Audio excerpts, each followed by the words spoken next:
doit mettre sur pied et dans un état de droit, il y a une justice indépendante.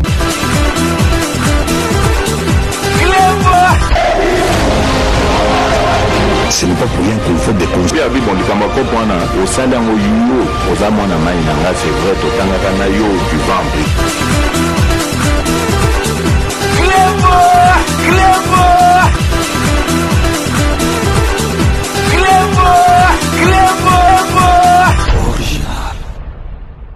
Salut et bienvenue sur Éclubra Original. Merci de votre fidélité. 5 minutes avec César Ngadi. Tout le monde est d'accord et il en restera ainsi pendant très longtemps. Donc 5 minutes, il y a l'élo, tous allez ko salango dimanche, tous allez vraiment ko souhaiter bon dimanche en compagnie ya Cléboa Original. 5 minutes nabiso, il y a l'élo et Zali version, il y a la musique amé kozala moulaï mingité tozali ko bandayango na nouvelle moko triste boyebi depuis avant-hier l'élo toza dimanche depuis vendredi 26 janvier vers 20h to bungisi mutu oyo abandaki ko kipe musicien, artiste, comédien, donc artiste kaka, nous surtout ceux qui bazali na problème ya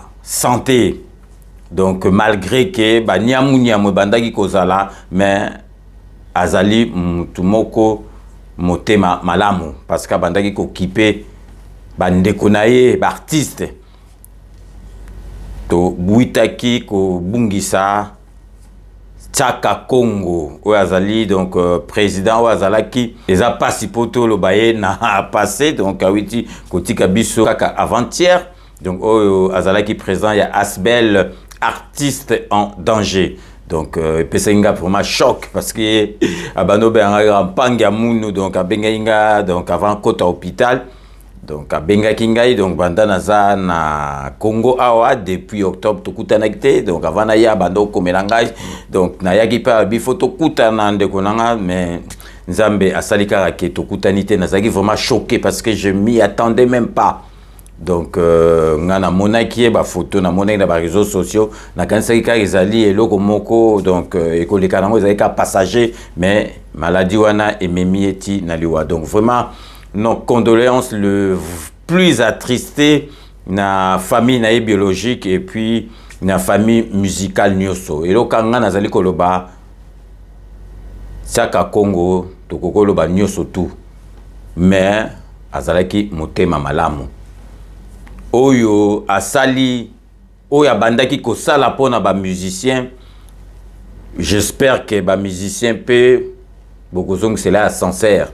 Beaucoup ça là vraiment matanga na eleka malamu bosala nyoso tout parce que muto abandai ko sala makambe belé pona bino azali lisusuté. Donc vraiment tokozala wana tokosala tout to la kisabino o nyoso tout ekoleka wana. Donc vraiment mes condoléances le plus sincères donc nazolo ba penza na katia motema nanga parce que azalaki nangai malamu. Donc vraiment boyebika kende na lobaka la terre toujours insatiable. Et Zoraka Batu Oyo, tozali ko s'attendre était Batu Oyo kaka ya bien, mais boyebi que on n'y perd rien.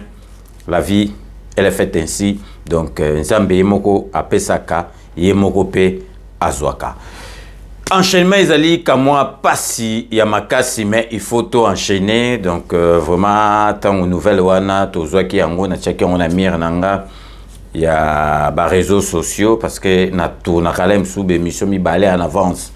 Donc on est na uti on est dans autre tournant lelo samedi et kokota lobby dimanche et on a vraiment na tenaki na banda on a quoi ko banda émission oté sans que na pesa nouvelle wana malgré que ça nouvelle moko nécrologique nouvelle moko ya mawa. Donc vraiment courage à famille na mobimba tokozala wana toko tika yete parce que yé abandaki ko tika batute siko to bandi si je na biso ya lelo bomoni bino moko na titre ndenge na komi à partir ya lundi oyo politique mboka na biso eko bouger et bandi penza masolo bobi que tozaki na période ya campagne après l'élection après la publication. Donc à partir ya lundi oyo le 29 masolo vraiment ebandi boyebi bato ebele balandaka penza makambo politique te bato mususu batiaka ba fake news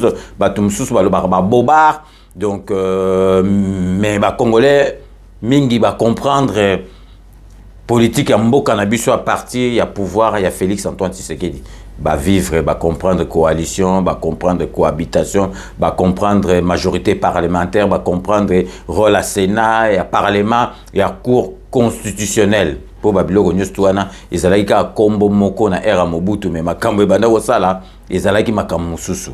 Donc à partir ya lundi toko développer na kati ya émission to yebisa bino makambo oyo koleka à partir ya lundi, mais avant to fongola émission na biso na sujet ya lelo nazali vraiment ko remercier batu surtout parce que réaction à batu eza positive par rapport donc il y a décision oyo ngai nazui ya kotikala libela awa na Kisasa boyebi to yaki campagne électorale donc nazali candidat député national nazuite ba msuso ba yaki na biso ya diaspora ba zongaki mais ngai na jejaki mieux parce que nazalaki déjà préparé que ce qui nazo rappel nango tikala nazalaki déjà préparé donc nazwa te na kotikala na mboka parce que tout ça li ebele pour na mindele tout ça li ebele pour na ba français donc expérience autozui na makambo autozui to lingi sikoto mettre ngo na profit ya bandeko na biso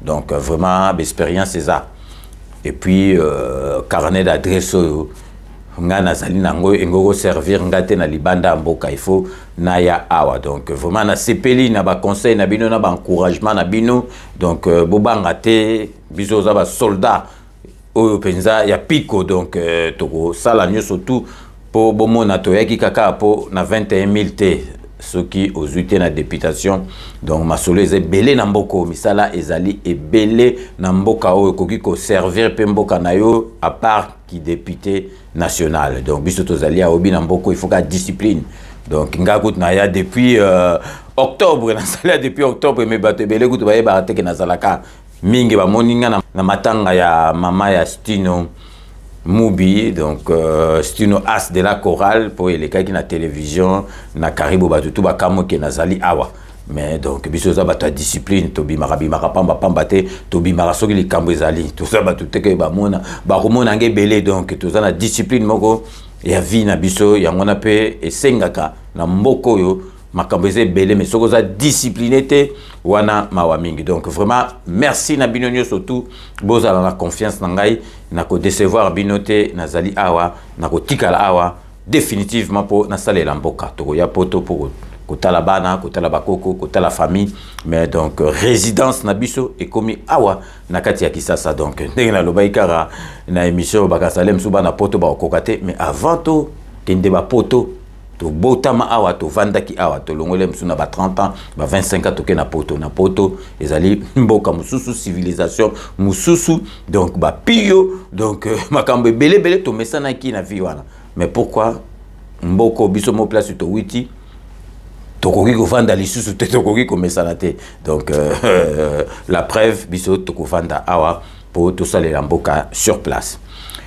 Donc sikoyo tokoti na sujet na biso oyo bomoni na kati ya titre ya émission na biso oyo parce que boyebi président de la République na biso ba voter apesi batumbongo te ayete ke obo esale mate bomoni bino moko seni oyo masole sale zola kisabiso compilation en direct tozomona ndenge président a gagné na bamboko a gagné ezali loko moko donc ya président na biso eza donc peuple congolais ye moko mutu a voté président a sepeli na président esalama nanu te donc mandat oyo mibale bato bayebi ke président azwaki kokoso azwaki donc bafitakani na mandat liboso 5 ans sali ba 2 ans et demi ezalaki pour afongola jeu afongola baba masolo nyo surtout a changer système de jeu ezalaki wana donc ezwaki temps yango wana peuple congolais a sepeli ka pesa ye penza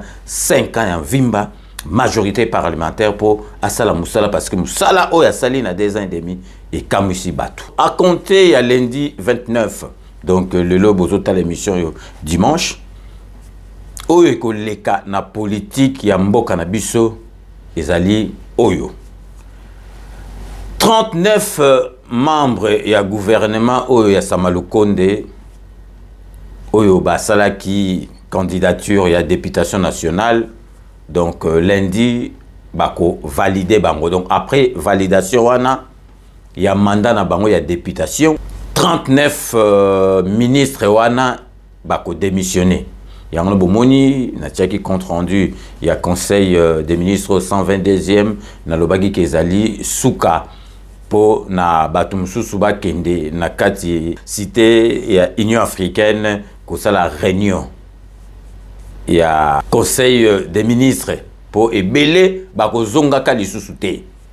Donc déjà 39 oyo basalaki masolo ya députation donc ba valider bango lundi automatiquement il faut ba démissionner. Bango kakate wana za 39 oyo basalaki députation mais 19 oyo mususu pe batikali bako démissionner parce que gouvernement wana il faut ekoya. Après cela yangona to relaxa bino donc seni ekendaki ko déposer ba dossier à ba députés nationaux provinciaux té ezama solo kuna ya hôtel de ville donc nationaux oyo ba siège kana parlement donc ba memaki ba dossier na bango po na ko pesa yango na parlement de façon que ba identifier bango avant masolo oyo la ya avant masolo oyo ya lundi. Donc totiki bino bolanda botalande ba représentant ya Seni akendaki ko déposer ba dossier ya ba député oyo babimaki na députation nationale. Donc restez connectés sur Équilibre Original. On revient tout de suite. Conformément au règlement intérieur qui régit la chambre basse du Parlement, l'Assemblée nationale s'est réunie de plein droit en session extraordinaire le 15e jour, suivant la proclamation des résultats des élections législatives par la Commission électorale nationale indépendante. Les nouveaux comme les anciens élus qui s'identifient pour la nouvelle session extraordinaire consacrée à l'installation du bureau d'âge se sont exprimés sur les matières qu'ils jugent essentiellement prioritaires pour cette nouvelle législative. Cette session, nous la voulons quand même spéciale.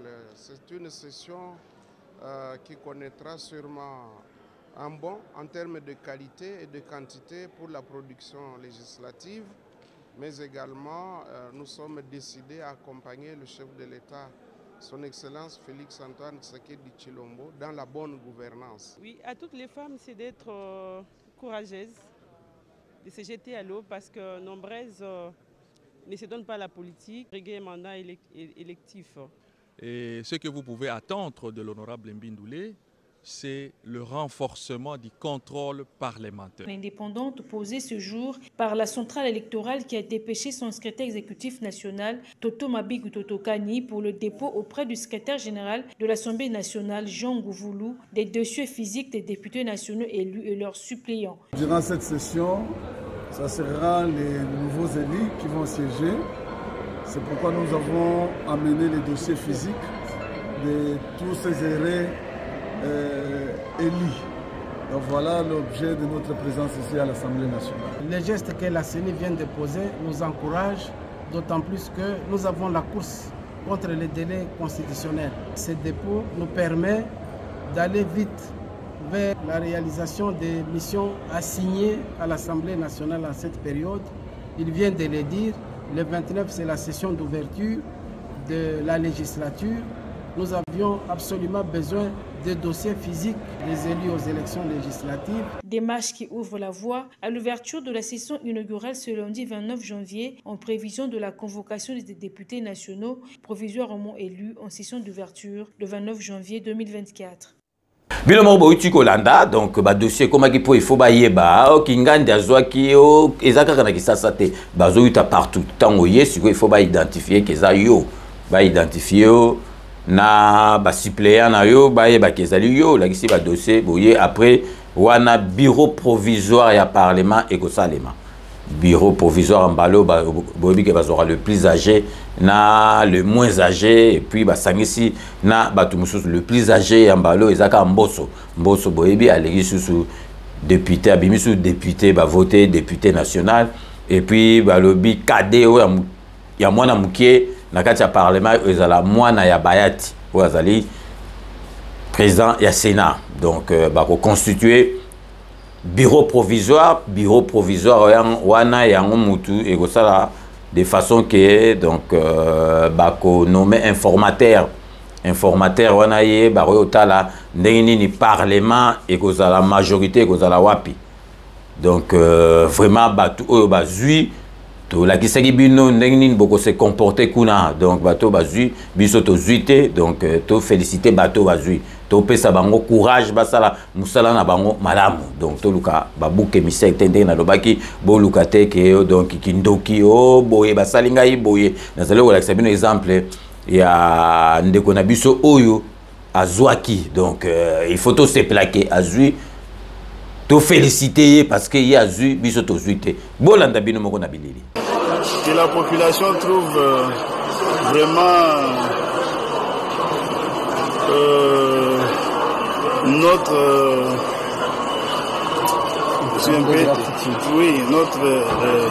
signe de nos remerciements et notre signe de gratitude que nous envoyons vers eux. Comme je viens d'être élu, je remercie ensuite pour revenir en gros mes électeurs. Puis le Morobo Landa, Wanazali député national, Oyo, a co-siégé na kati ya parlement. Donc il y a Zut au PC, félicitations à Zut. Donc apprenez na lobaki, donc identifier bango, sali bureau provisoire.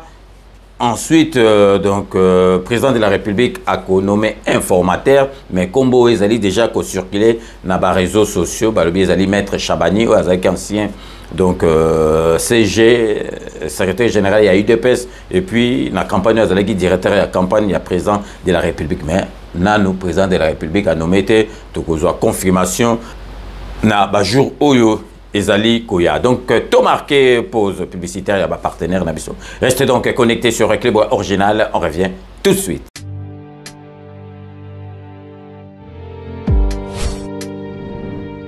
Avec Kodiasimo, voici encore une opportunité de devenir propriétaire à Kinshasa avec un apport à partir de 5 000 $.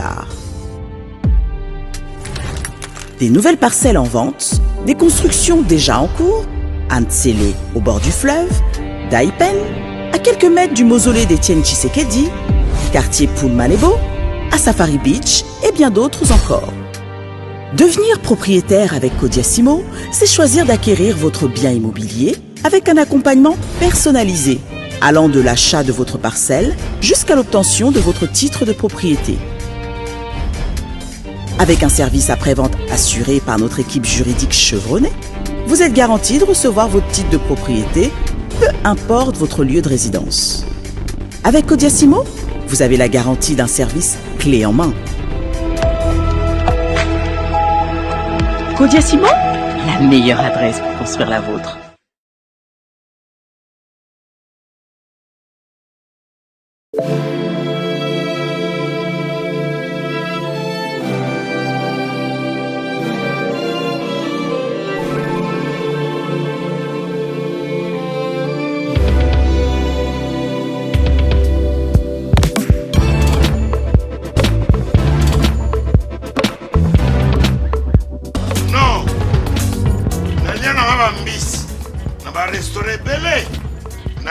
Mambo Galaxy na kuti poisson dala mbisi pe ya mwana te haza minere te haza mukolo ndoboko liango familial botondi mbisi basangisa na crevette kaka ya mbisi basangisa na makemba basangisa na poivron basangisa na céleri basangisa na pomme de terre basangisa na munganza no mbisi azu vitamine bazali susu na ngulu bazali susu makayabu brochette otobengi kamundeli mayebo yo biloko nyonso ya mboka pa Galaxy mambo tozolia se mambo Galaxy tozosala pana mboka yango wana congolais mpona esika oyo kolela or ke bacongolais toyebani osali 6 mois okundi na propriété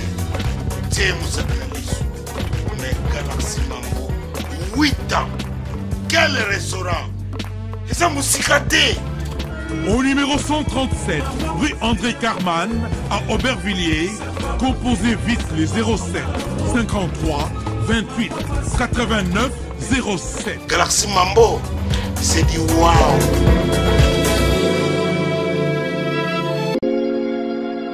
Sepela TV ezali décodeur ya Banamboka.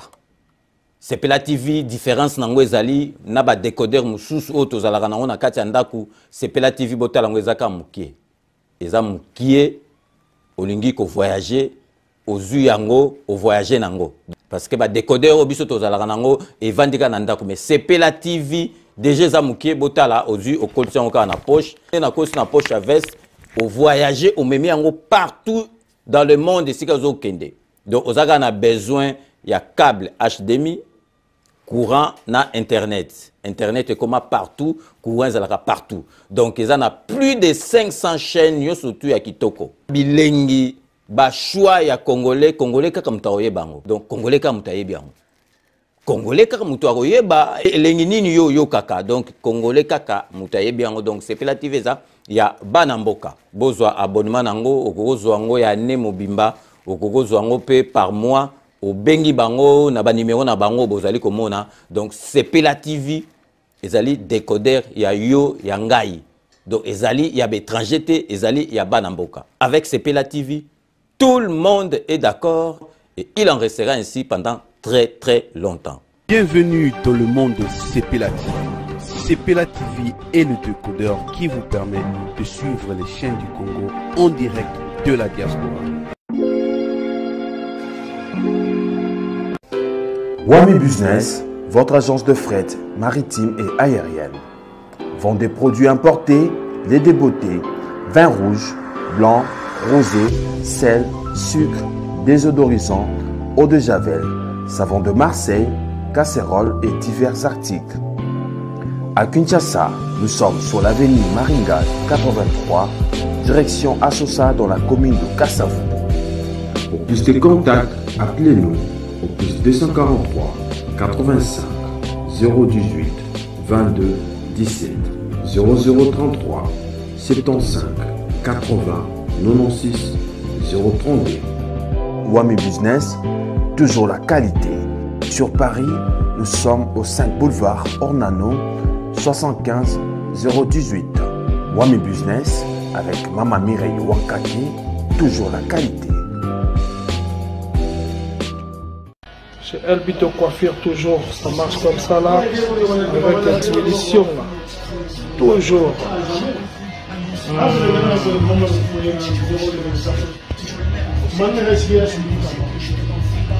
Salon number one, chez Elbito Coiffure. Il coiffe avec sourire, il coiffe avec noblesse. Chez Elbito Coiffure.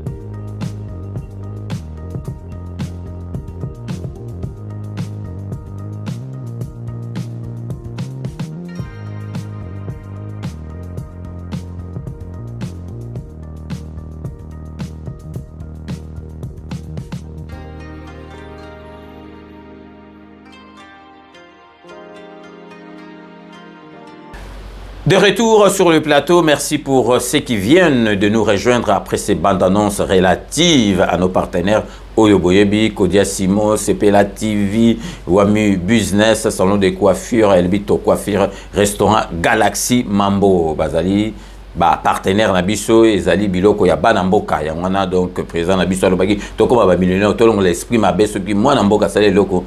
Kende Ochaye Maboko po akende liboso.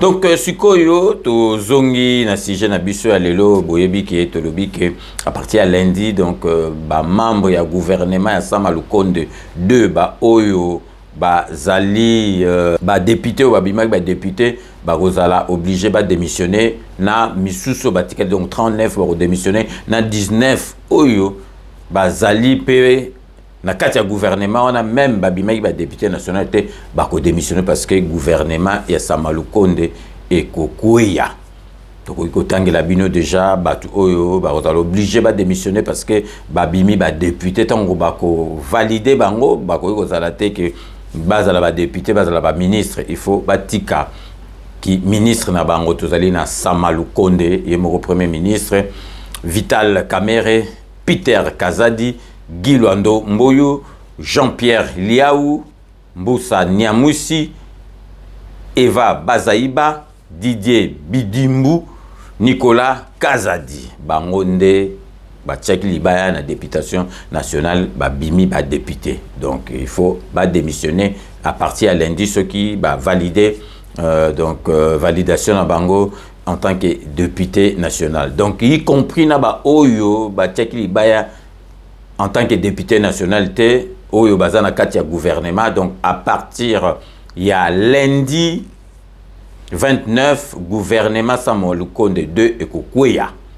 39 ministres au babimi députés, na 19 Oyo Bazana Katia gouvernement Koukouya. Parce que après wana Soki donc bureau provisoire et salami va nommer informateur, Batali Shikoyo majorité et se présenter Ndengenini va nommer premier ministre. Ensuite va sala gouvernement ya Sika. Loko kaka tozali kosenga na président de la République na biso tolanda ki jour discours ya investiture oyo asalaki alobi ba erreur oyo ya kala ya mandat liboso ekozonga te na mandat oyo bolandaki yango président de la République alobaki yango ba betelaki ye maboko. Donc, Bissopé, tozali ko senga na président de la République, ba fakwa, ba profilo, bato, ba profilo, ba fakwa, azonga kutu, li sousute na kati ya gouvernement na biso, pour bato mususupe, bazali o bako sala, musala malamu. Parce que, tout le bas, vraiment clairement, mandat liboso président de la République a bondi pour le système Kabila. Mais entre-temps, ba tâche ou ya salité ou ya continue mandat ya président de la République et ça li pona ki fa kwa ya ba toyo bazala ki tout autour ya président de la République beaucoup totanga ba kombote mais boyebi bango. Et puis justice vraiment et edaki président de la République te président de la République boyebi aloba yango yemoko a reconnaître que makambo ya eko kuta ya ki fa kwa na justice na makambo ya justice andima kite kezalaki na niveau wana to tchelibino bolanda lisusu bato balanda kite auto lexaka en mingi na 5 minutes. Donc restez connectés sur Clébois Original, on revient tout de suite. Corruption. Je vous donne juste un exemple, la justice. J'ai fait des réformes. J'ai mis de nouvelles personnes, enfin, que j'ai trouvées. Mais bon, en se renseignant, voilà, j'avais des preuves de leur probité, etc. Je ne dis pas, je ne les remets pas en cause, mais je dis, je pensais qu'elles allaient m'aider à impulser une nouvelle dynamique au sein de la justice pour la rendre vraiment ce moteur de l'état de droit, ce pilier de l'état de droit que j'attends et ce redresseur de tort que je veux voir pour qu'il mette fin complètement à cette corruption. Mais rien à faire, la corruption continue d'exister dans la justice et les failles continuent aussi. Ça fait que malheureusement on n'a pas encore le résultat escompté. Et donc vous voyez, ce n'est qu'un exemple parmi tant d'autres pour vous montrer que bon, il y a un problème. Peut-être qu'il y a des efforts à fournir de la part des autorités dans le sens où on doit peut-être mieux rémunérer ces gens pour les empêcher d'avoir cette boulimie à vouloir régler les problèmes de leur manière. Et là, je fais vraiment allusion au dossier qui concerne les titres fonciers, etc. Mais il y a des scandales. On va jusqu'à s'en prendre même à des ambassades, des propriétés qui appartiennent à des ambassades étrangères. L'ambassade du Burundi notamment. Par exemple, mais il y en a d'autres, Chine, Nigeria, il y a eu des... Vous voyez des titres fonciers, parcellaires qui ont été fabriqués. Enfin, mais c'est une... Mais comment vous incroyable. Mais comment vous expliquez si le mal est si profond, Monsieur le Président, comment vous expliquez qu'à la date d'aujourd'hui, on n'est pas encore entendu de nouvelles condamnations, de nouveaux procès, que ces gens-là circulent toujours. Voilà, très bien. Mais c'est tout ça. Moi aussi, je vous ai dit, moi, malheureusement, enfin, moi, je ne m'immisce pas dans ce qu'il y a. Je constate. Je ne suis pas juge. Je n'ai pas à leur dire ce qu'ils doivent faire. Je ne sais pas leur dire ça. C'est eux qui sont mieux qualifiés, plus expertisés que moi pour le faire. Donc, c'est eux qui doivent. Mais moi, je pose ces problèmes. Ces questions, je les pose en disant, mais c'est pas normal. Et d'ailleurs, même quand on arrête des gens, parce que bon, je vois, il y a eu quelques sensations, des gens arrêtés, condamnés. Mais où est le produit de la corruption ou du vol? Pourquoi est-ce qu'on ne reprend pas cela? Pourquoi est-ce qu'on ne le voit pas? On condamne quelqu'un parce que, admettons, il a volé 20 millions. Ok, mais où sont les 20 millions? Même s'ils ont été transformés en biens matériels. Mais il faut saisir ce bien matériel parce que c'est un bien mal acquis. Mais on ne le voit pas. Donc, il y a un problème dans notre justice. Il n'y a pas de restitution. Et tant que la justice ne fonctionnera pas comme nous y attendons, mais les résultats, tout le reste en pâtira. Bravo à l'IGF parce qu'elle commence quelque part à faire un peu le travail de la justice. Bravo à l'APLC qui a eu quelques problèmes de démarrage, mais maintenant je pense que ça va aller. Parce qu'ils font leur travail, mais ça ne suffit pas. Si la justice ne fait pas le sien, il n'y aura pas d'efficacité. Et ça, j'ai vraiment voulu taper sur la justice parce qu'ils le savent. Tous les magistrats, les responsables que j'ai mis, ils savent que je ne suis pas content, satisfait de leur rendement actuellement et que j'exige beaucoup plus de leur part. Je préfère vous dire d'abord, Christian Lusakweno, qu'il y a quelque chose que je n'avais jamais soupçonné avant d'arriver au pouvoir. C'est l'ampleur de la corruption dans ce pays. Vous n'avez aucune idée, mais je vous dis, aucune idée de ce qui s'est passé à ce niveau-là dans ce pays. C'est pire même que d'avoir volé et tué quelqu'un. C'est criminel. Mais c'est devenu un système. Quand vous découvrez ça, ça vous rend malade. Vous ne pouvez pas imaginer que des êtres humains peuvent être méchants à ce point. Aussi prédateurs, parce que bon, je me souviens à l'époque du défunt maréchal Mobutu, on lui prêtait des propos qu'il aurait dit, mais mais je serais vraiment tenté de faire pareil, de dire pareil. C'est incroyable cette méchanceté, aucun amour pour son pays. Donc vous savez, vous pouvez avoir une responsabilité, vous vous dites, ben bon, après moi il y aura des successeurs. Et puis j'ai des enfants, et mes enfants, quand j'aurai disparu, eux vont rester dans ce pays, ils doivent vivre. Mais vous laissez quoi à vos enfants quand vous pillez ce pays de cette manière? Non, c'est incroyable. C'est pour ça que je vous dis, c'est l'avenir qui nous dira, parce que elle est terrible, cette corruption. Le Morobo Kolanda, et le Kozalaka bien à présent na biso à Kosakate. Présent na biso sur Makambeza bien, à Lobeza bien. Ce qui est en cours, et bonga à Koloba. S'occuper et Simbakite à Koloba, ce qui est bien à présent à Bisso, donc à ça la langue de boité, donc à Yaka au Kosate, et on a Epsarabino Nyo surtout au président de la République, alors on a mis sur Batubo et Baké et Kosalema. Bogaï discours et investiture, au Nyo surtout à l'Obaki, Mukoloane et Kosalema. Boebi président de la République à l'Obaki à Osala, ministère parce que handicapé pas que nous salaire, handicapé pas que nous talaye. Alors, le ministère et handicapé dans ça tout, n'a pas le ministère. Mais malheureusement, maman Oyo, abandonné que s'occuper na ma solo, y a handicapé, toko kosela ma kambouté, toko le ba clairement à salir le côté. Président de la République, n'a le qu'on a zuyo que côté la place handicapé, ba vandaka na motemo za la nango, oko kangate ko lela.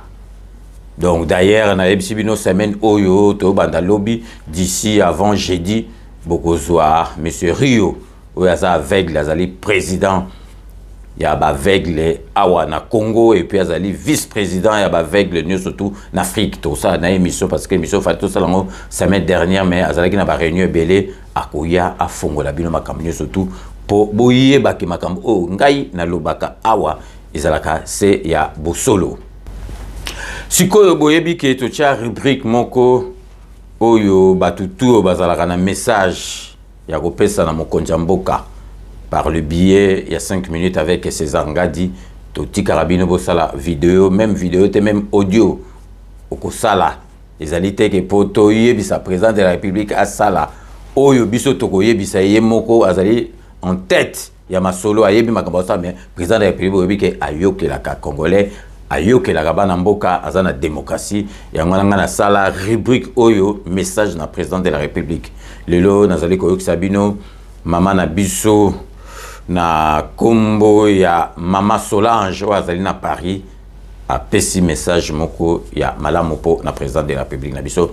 Restez connectés sur Clébois Original, on revient tout de suite. Bonjour papa César Ngadi, ezali maman Solange Tchiembi, kombo nanga Solange Tchiembi Madimba. Na ye ko se présenter ko salelo vidéo oyo nalandaka yo mingi to solo la noka na nini d'abord nazolo ba vraiment merci beaucoup pour ndengo pesa kinga numéro ya ndeko pour l'agence na ba carton. Merci to solo la kina mama Mimi. Na ye ko sa vidéo oyo nalandi émission na omoko comme nalanda ko trop. Na émission wana au lobby ke au sala plateforme moko sur un groupe oyo o tindaka ba vidéo ya ba congolais oyo balingi koloba chef de l'état ayoka biso. Yango yo nga pe na sali vidéo nanga papa soki na nzela na yo parce que nga nalandaka yo mingi na yo ki makanisi no na bi oui c'est ça les hommes oyo ba comprendre. Ya koloba ke na ye kosala députation na landa 21 000 te mais na talaki intérêt ya mboka na ye totonga. Ngai pe madame Solange Tchiembi na lingi na tinde la président nanga Fachi Beton o biso to votaki na France message oyo. Mon président, je sais que d'abord je vous félicite par rapport à la nomination à Bino et je dis vraiment merci beaucoup. To moni be fort na yope oyo salina mama Denise pour nako tambola parce que ozaki na bolingo Congo. Nanzela ya papa César Ngadi ndenga la landaka yo mingi Fachi Beton, notre frère et notre sang. Na linga na lobaboy, mon président, je vous en supplie, tozana ba projet. Toyebi ke bande kona biso mosusu bien biso bana poto peut-être ba décevoir yo, peut-être na ba comportement la biloko mosusu satanda kinangote. C'est pas grave, c'est nos frères, nos sœurs. Mais tolinga ki kopesa muke na mayelo papa César Ngadi a pesi biso. Moi, j'avais un projet parce que je travaille dans le social. Je suis accompagnateur et éducatif social na 115 de Paris. Donc, Sami social de Paris, naza éducatrice. Na ye ko sala vidéo ya kolobake. J'ai une association ici en France, Cœur ouvert food solidaire. To salaka accompagnement ya ba primos arrivants. Et to orientaka batu. Yamisa to salaka la cuisine congolaise, cuisine na biso pondu madesu nyoso biso toliaka pour aller distribuer aux personnes qui sont dans la rue. Nous sommes également, l'État français nous connaît, toza ba numéro toza na nyoso. Mais c'est pas ça. Mon message était, j'ai un projet que j'avais déjà commencé na 2000 il y a 3 ans. Mais tozo yebate, tobanda nazalai ko yebate comment projet nanga et koko sunga ba congolais.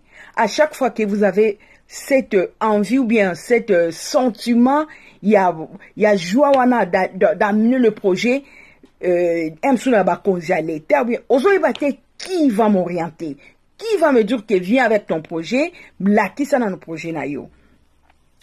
Mon président, avec tout le respect que je vous dois, tu apprendre et belé na poto oyo. To monique ngai na monique yo olingi social. Olingi vraiment ko aider peuple congolais. Yango na yepe na puis nanga avec ma petite pierre. Soki toko kotonga Congo socialement.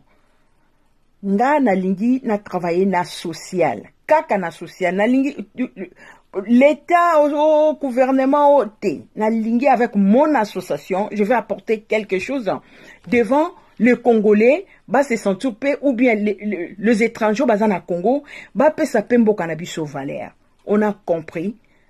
Ce qui peut-être Papa Sezongadi, à Koko Beta ou bien à Koko, expliquer à mon président, Fatou Beton, c'est quoi, ou bien 115 de Paris, Sami social et Zanini. Moi, je travaille là-bas.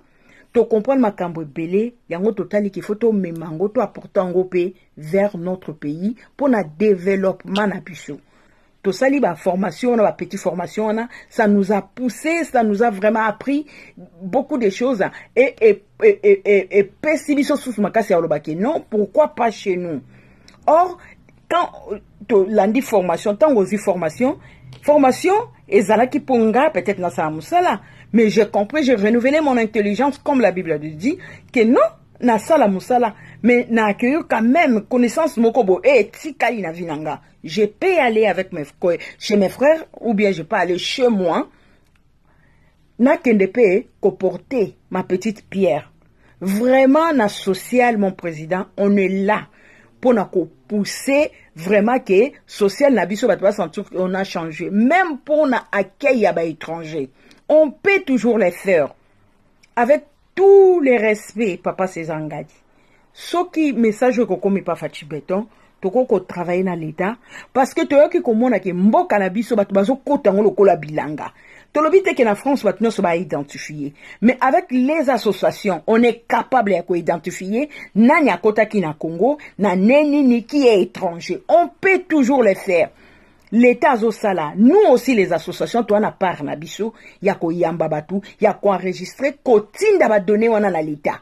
Au fur et à mesure, l'État Zosala, biso pe tozo sala, biso toi ba congolais, tozo lela, tout le monde a kemboka na biso, je suis congolaise de père et de mère. Donc ya komona ke na mboka na biso batu bazo kota ngolo kwa kiyungulu a koti a zongi, a koti a mati, a yibi pa a zongi pa a fingi bino ba congolais. Yango toloba ki nous tous derrière notre président. Oyo amonike azana ne fiske na eloko ya muke ya koporte to ye to ke président zaki na souci wana ya ko travailler na bato. Vraiment message nange zaki wana Papa César.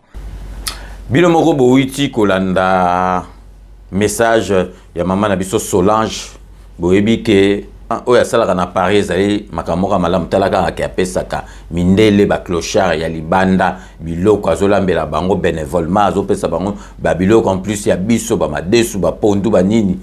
Mais pourquoi akoki koyo salango awa te na mboka na biso apesa ba shege bato bazalaka libanda ezali vraiment idée moko ya malamu to landie na bokebi nyonso. Je pense que ba konjamboka ba kozala indifférente na projet oyo ya mama na biso Solange. Donc na sengi na bato mususu bazana ba message ya ko tikela ya ko loba po na mboka po na président de la République boselinga soki vidéo te bosali pe audio na ko lekisango awa. Donc to komi presque à la fin ya émission na biso. Donc na lingi na récapituler le sous. Donc à compter de ce lundi 29 gouvernement na biso ezali ko koya.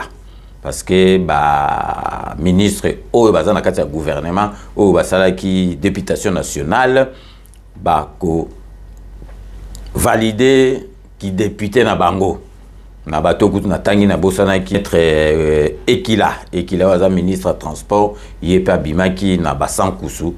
Donc yepe a ko démissionner à partir à lundi. Ceux qui vont démissionner, bah batikali baza obligé de démissionner parce que mon premier ministre a démissionné.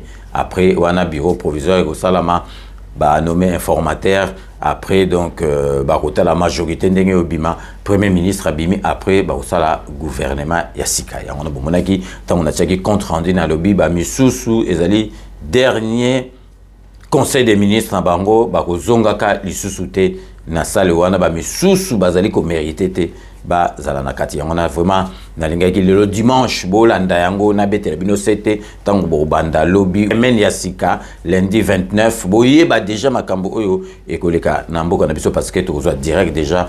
Je pense que RTNC donc a manqué ko sala direct pour matériel ba comme nango ba ko sala ba direct ata 5 ata 6 donc en simultané.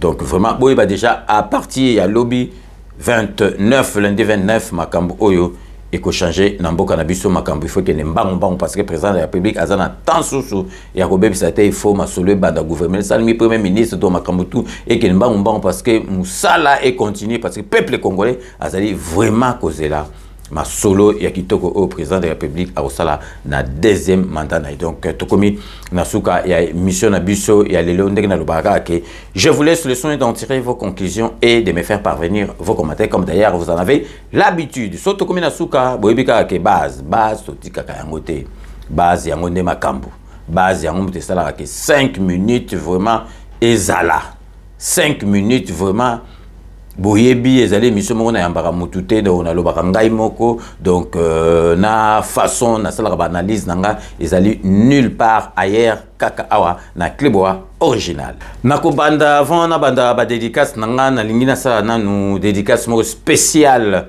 na mosali na nzambe moko abenga kinga hier vraiment nazalaki touché et marqué kinga makasi alobi ayebi ngai te mais alandaka ba émission nanga ça fait vraiment longtemps à sepelara nandenge na lobaka nandenge na défendaka mboka parce que yepa azali na sima ya fachi béton ayebsinga kutu clairement que ya azali muluba te azali mutu abandundu bayina ye kutu na bato abandundu bozo comprendre kaka aza mutu abandundu bayina ye na bato abandundu bo comprendre banani bayina ye donc à lobby yepa bundelaka vraiment sepelaka na masolo au président de la République asalaka mais asambelelaka ngai à lobby yeba ke nzambe ako récompenser yo.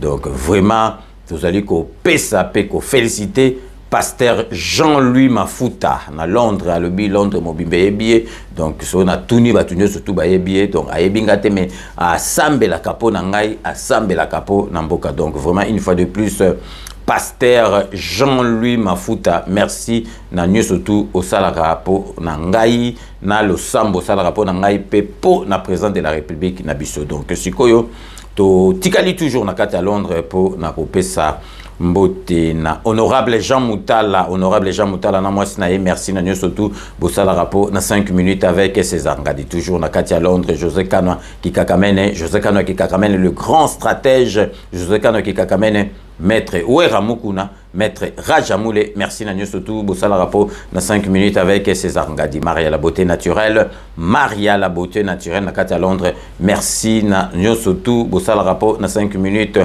avec César Ngadi toke isiko na kati Espagne pour na opesa Beloti Mavungu vrai chéri na ndenga mukete Beloti Mavungu merci na nyo surtout au sal rapport na 5 minutes avec César Ngadi toke na kati Suède pour na opesa mbote na mama na biso Thérèse Kamani, petit sœur propre, merci Nanyo surtout au sal rapport na 5 minutes avec César Ngadi na kati à Bruxelles toke sa mbote na Putu de Yalola merci Nanyo surtout au sal rapport na 5 minutes avec César Ngadi le philosophe Eddie Edo ce côté les commentaires nous comprendre que Azali Moutou Yamayele le philosophe Eddie Edo merci Nanyo surtout au sal rapport na 5 minutes avec César Ngadi Igwe chef béton armé na Suède Igwe chef béton armé merci Nanyo surtout au sal rapport na 5 minutes avec César Ngadi toke na kati Paris pour na opesa maître Njoube le maréchal Nabango maître Njoube le maréchal petit frère propre au Bengalinga vraiment jouana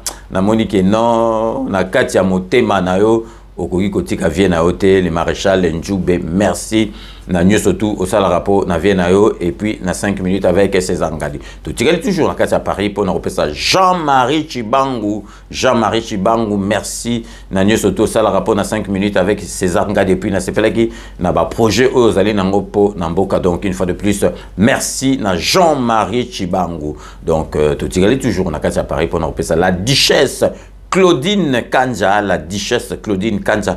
Merci Nanyo surtout au sal rapport na 5 minutes avec César Ngadi toujours na katia Paris tous allez couper sa beauté na Fifi Filofaria l'homme à la Mercedes très propre Fifi Filofaria merci Nanyo surtout au sal rapport na 5 minutes avec César Ngadi toujours na katia Paris Chai Mukenge Chai Wabalengela mon voisin Chai Mukenge Chai Wabalengela mon voisin merci Nanyo surtout au sal rapport na 5 minutes avec César Ngadi toujours na katia Paris Jérémy Mukuna petit frère propre Jérémy Mukuna merci na ba émission na yo pe Nanyo surtout au sal rapport na 5 minutes avec César Ngadi awa na kati ekisasa pona opesa master na nga ya couper ya première primaire boki bien première primaire ingénieur Jean-Louis Ilafa Batola ingénieur Jean-Louis Ilafabato là. Merci Nanyo surtout au sala rapport dans 5 minutes avec César Ngadi toujours na katia kinto vous allez couper ça. Alain Gonzo, petit frère propre Alain Gonzo. Merci Nanyo surtout au sala rapport dans 5 minutes avec César Ngadi. Gradimouya mon fils Gradimouya. Merci Nanyo surtout au sala rapport dans 5 minutes avec César Ngadi. Kelly Kiala, l'ingénieur Kelly Kiala. Merci Nanyo surtout au sala rapport dans 5 minutes avec César Ngadi. Na repé ça lisusu mbote na master na ngaya chiki ya coupé na kombo ya John Kaniki Jean-Claude Kaniki. Merci Nanyo surtout au sala rapport dans 5 minutes avec César Ngadi. Donc nous sommes arrivés à la fin de cette émission. Merci de l'avoir suivi. Moi j'ai eu vraiment l'immense plaisir de vous la présenter. Nous allons nous retrouver avec grand plaisir dans 24 heures pour un nouveau numéro. D'ici là, portez-vous bien et à très bientôt. N'oubliez pas, tout le monde est d'accord et il en restera ainsi pendant très très longtemps. Bobo Sanate Kanambe Arozwa Masolo Nambunchu Penadikos.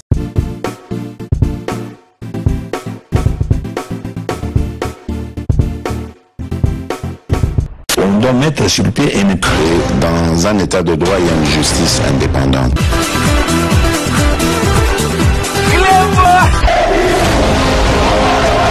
Ce n'est pas pour rien qu'il faut des conseils. C'est vrai,